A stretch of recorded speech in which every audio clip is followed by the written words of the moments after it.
जो हमारे समझ से परे हो उसे लीला कहते हैं।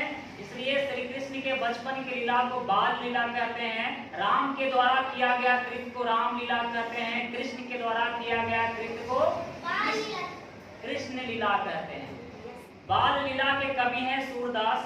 बचपन से अंधे थे, लेकिन वो श्री कृष्ण के सारे लीलाओं को वो लिखा ऐसे जैसे कि हमारे सामने वो हो रहा है। सूरदास बाल लीला में लिखते हैं, मैया मोरी मैं नहीं माखन खायो, भोर भयो गैयन के पाछे मधुबन मोही पठायो, चार पहर बंसी ले भटके शाम पहर घर आयो। यानी सुबह से जो निकलते हैं वो कब आते हैं? शाम को। उसके बाद आगे की पंक्तियां है कि मैं बालक बनियन को छोटो, शीको कहीं पिरी पायो, अब ग्वाल वाल सब बैर पड़े हैं बरबस मुंह लपटायो। पहली बात उन्होंने बताया कि मैं सुबह से शाम गाय लेकर के चरा रहा था तो कैसे खा गया। और दूसरी बात यह है कि मैं छोटा बालक, मेरे छोटे छोटे पैर, छोटे छोटे बांह और इतने ऊंचे छींके जिस पर माखन नहीं रखा जाता है, गांव में छींका बोला जाता है, और उतने ऊपर छींके। तो बताइए इतना छोटा बालक उतना ऊपर छींका को कैसे उतार सकता है? छींका से मक्खन को कैसे उतार सकता है, कैसे खा सकता है? तो ये भी झूठी सी बातें हैं।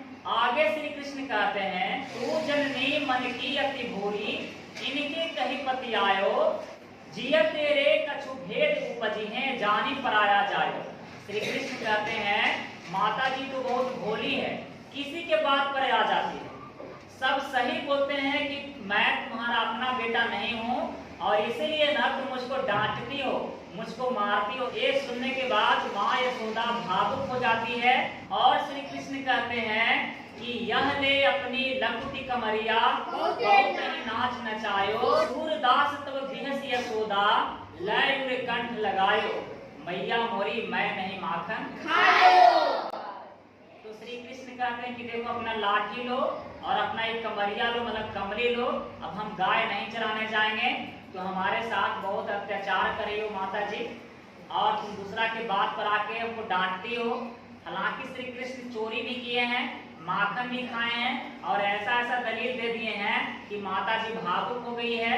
और माता जी भावुक होने के बाद उसको कंठ से यानी गले से लगा लेती है और कहता नहीं बेटा तुमको हम नहीं मारेंगे, उसको नहीं कुछ बोलेंगे तुमको। और देखो सचमुच में सब झूठी है, तुम माखन खा ही नहीं सकता है। अरे हमारे घर में इतना माखन पड़ा हुआ है, तुम दूसरा की माखन क्यों खाओगे? तो अभी हम बाल लीला पढ़ रहे थे, इसके साथ हम श्री कृष्ण के इतिहास को जान लेते हैं। हिंदू धर्म ग्रंथ में 18 पुराण है, उसमें एक भागवत पुराण है। तो भागवत पुराण में श्री कृष्ण के वंशावली दिया हुआ है। हिंदू धर्म ग्रंथों के अनुसार इस दुनिया में जितने भी मनुष्य बने हैं उसके आदि कर्ता ब्रह्मा है। वो भी मनुष्य बने हैं, सबको उत्पत्ति करने वाले कौन है? हालांकि मुस्लिम धर्म ग्रंथों के अनुसार आदम है और ईसाई धर्म ग्रंथों के अनुसार एडम है। कौन है? एडम। तो मनुष्य को बनाने वाले सबसे पहले देवता कौन है? ब्रह्मा। ब्रह्मा के 10 पुत्र हुए। 10 पुत्र में से एक पुत्र का नाम अत्रि था। अत्रि और अनुसुईया के 3 पुत्र हुए और 3 पुत्र में से एक सोम या चंद्रमा मुनि थे। चंद्रमा के पुत्र का नाम बुध था। बुध के पुत्र का नाम पुरुरवा था। पुरुरवा के पुत्र का नाम क्या था? आयु। आयु के पुत्र का नाम क्या था? नहुस। नहुस के पुत्र का नाम क्या था? अयाति। अयाति के 2 महान पुत्र हुए, एक यदु और दूसरा पुरु। यदु और पुरु दोनों भाई थे। एक कहानी है पुरु का कि ययाति श्राप के कारण समय से पहले बूढ़े हो गए थे और उनको ये कहा गया था कि अगर आपका कोई बेटा अगर आपको जवानी दे देगा तो आप जवान हो जाइएगा फिर से और आपका बेटा बूढ़ा हो जाएगा। तो यदु और पुरु दोनों में से पुरु इसको जवानी दिए थे ययाति को। किसको? और यदु के जो वंशज हुए वो सभी यादव कहलाए। क्या कहलाए? यादव का मतलब होता है यदु जोड़ अन, यानी यदु का संतान, यदु के वंशज। यदु के वंशज क्या कहलाए? यादव। यदु के पुत्र कौन हुए? क्रोध। क्रोध के पुत्र कौन हुए? सातवत। सातवत के पुत्र कौन हुए? वृष्णि। वृष्णि के पुत्र सूरसेन। सूरसेन के वसुदेव और वासुदेव के श्री कृष्ण। वासुदेव के पत्नी थी देवकी और वासुदेव और देवकी के 3 संतान हुए, 2 पुत्र श्री कृष्ण और बलराम और 1 पुत्री सुभद्रा। और यही श्री कृष्ण के जन्मदिन को हम जन्माष्टमी के रूप में मनाते हैं।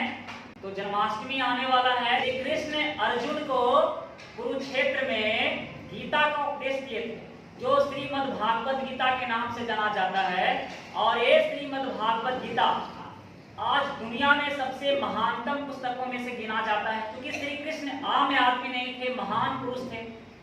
तो श्री कृष्ण के जीवनी को समझने के लिए आगे चल करके आप लोग गीता को, पुराण को, धर्म ग्रंथों का जरूर अध्ययन करेंगे और उनमें से जो अच्छी बातें होगी, जो मनुष्य के कल्याण में हो सकता है, उसको अपनाएंगे और उसका प्रयोग करेंगे, लोगों का सेवा करेंगे। अगर जीवन में कहीं भटक जाओ तो आगे चल करके श्रीमद् भागवत गीता का पाठ जरूर करिए, भागवत गीता को जरूर पढ़िएगा, क्योंकि भागवत गीता में ऐसे ऐसे बातें हैं जो आपको बहुत ही प्रेरणा देगा।